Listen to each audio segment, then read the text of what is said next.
Rahul Gandhi's comments on Election Commission in Boston raised political temperatures in India. Now, BJP has hit out at Rahul Gandhi over his comments. Gandhi's remarks drew sharp criticism from BJP MP Sambit Patra, who rubbished the allegations. Patra called Rahul Gandhi a traitor who is disrespecting the country while out on bail. Gandhi will go to jail, Sambit Patra said. Rahul Gandhi earlier launched a sharp attack on Election Commission, calling it compromised. Addressing members of the Indian diaspora in Boston, the Congress MP questioned the credibility of voting data from 2019 Maharashtra Assembly election. Gandhi claimed that more people had voted than the number of adults residents in the state. Sujata Paul, spokesperson Congress Party, also with us is Rajalakshmi Joshi, political analyst. Isn't it strange that the Bharatiya Janata Party has become the spokesperson for the Election Commission of India?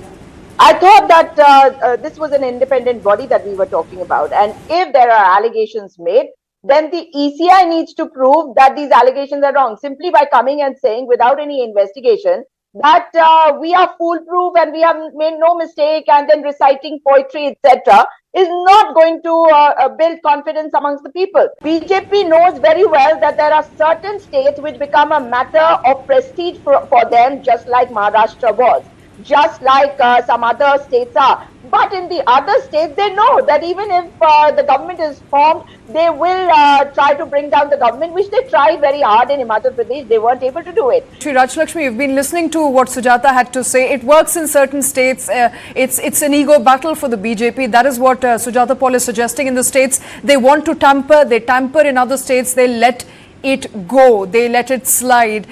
Doesn't it look like very convenient politics? I find it very amusing how this thing about prestige is coming into question, where actually Mr. Sambit Patra has very rightly pointed out that this opposition has been talking about how they have won Ayodhya. Technically it is a Faizabad seat, but then they have been talking about how the BJP has been defeated in Ayodhya. Don't you think that the BJP or the Election Commission, if they were so compromised, don't you think that they would have wanted to secure this seat, which was definitely very very sensitive to the BJP? So this, I think that is a big pointer. So the entire argument doesn't hold water, because like you rightly pointed out that in certain states, how can you just say that it is a matter of prestige? Do you think that Jammu and Kashmir is not important for the BJP? Do you think that that is a state where you can just simply let it go? It is a border state. Punjab is not a border state. So all these states where the BJP has lost, the opposition very conveniently says that this was not important to the BJP. That is such a silly argument. See, now the thing is that in every election, before every election, definitely there are a lot of people who are trying to enroll themselves. There are new voters. There are people who find that their names have been struck off the list. Yes, I as a responsible citizen myself had found that my name was struck off the list also. But I took the rightful measures 6 months before the election, so that my name was definitely there on the list before the elections. I myself had to go through this process, and I think that the Congress is very wrongly pointing out all these kind of things when they are outside the country. Then this person who is on a constitutional post, Mr. Rahul Gandhi, it is very wrong of him to go and speak on foreign soil about how the election process in our country is compromised, and whose help is he seeking? What is he trying to do by trying to pull down an elected government? It's not. He's the leader of opposition, and he's time and again raised this on Indian soil as well. So what's hurting so much if he's addressing a gathering in Boston and speaking about what he believes to be an issue in India? No, there is absolutely no need for him to be speaking about this, especially after a lot of clarification has been given from the Election Commission themselves.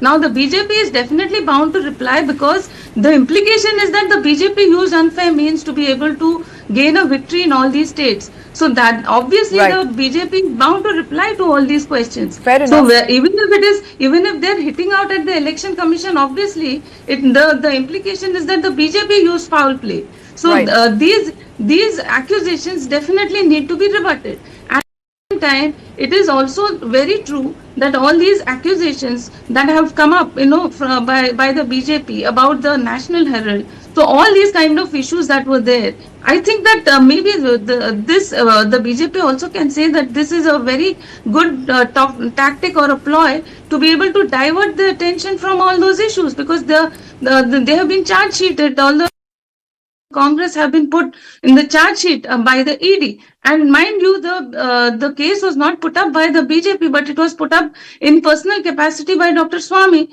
And it was even before PM Modi came into power. It was in 2013 when the Congress was very much in power that this case had come up. And the ED they had initiated the action at that time. So it is not as if this has suddenly come out and Absolutely. that the BJP is using undue power or something. All right, So fair enough. Fair Dr. enough, Swamy. Ms. Joshi. Fair enough. So, The political analyst here is more Bhajpai than the Bhajpai. And look at what she says, that if the BJP, if the EC has wanted, it should have made sure that Ayodhya should have been one. And she made one huge mistake when she was pointing out what I had said. She said that the opposition is saying that states which are not important to BJP, they allow them to win. No, I never said that.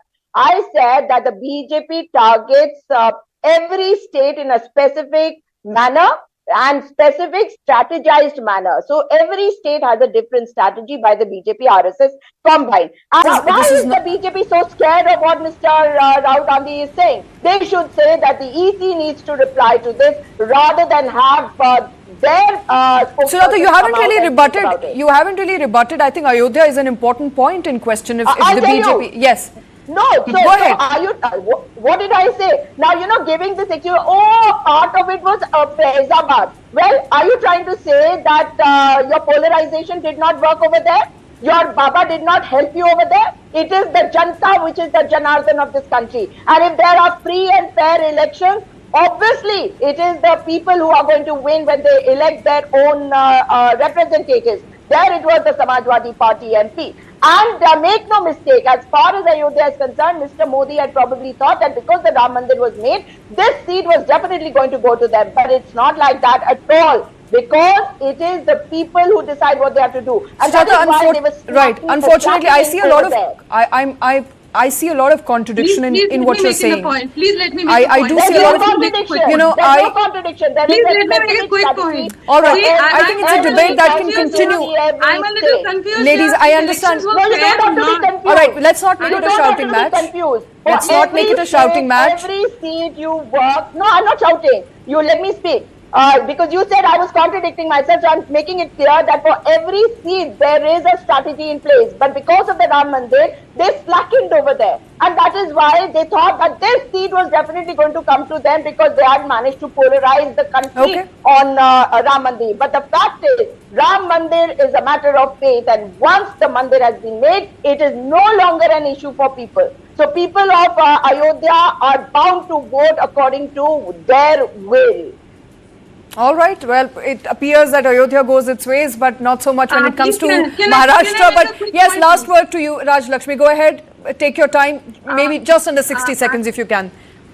Yes, the spokesperson seems to be highly confused as to whether the people's voice was actually heard during the elections or not. Because apparently in Ayodhya, the people's voice was heard. But in the rest of the places where the BJP won, the people's voice was not heard. I mean, that is such a ridiculous statement. That is such a contradiction. And like you rightly said, this is absolute hypocrisy. Wherever the BJP wins, the BJP loses, the people's voice was actually strong. So this is so strange. So, and I am saying that if there is any problem anywhere, you should put it up in the courts. The courts are definitely very well functional. So I think that if they find any problem, if they find any discrepancy anywhere, they should please approach the courts and not go and rant about it on foreign soil. You don't have to become the spokesperson of the EC. That's what I'm also saying. You are utterly confused. You've just spoken up, but you need to wake up.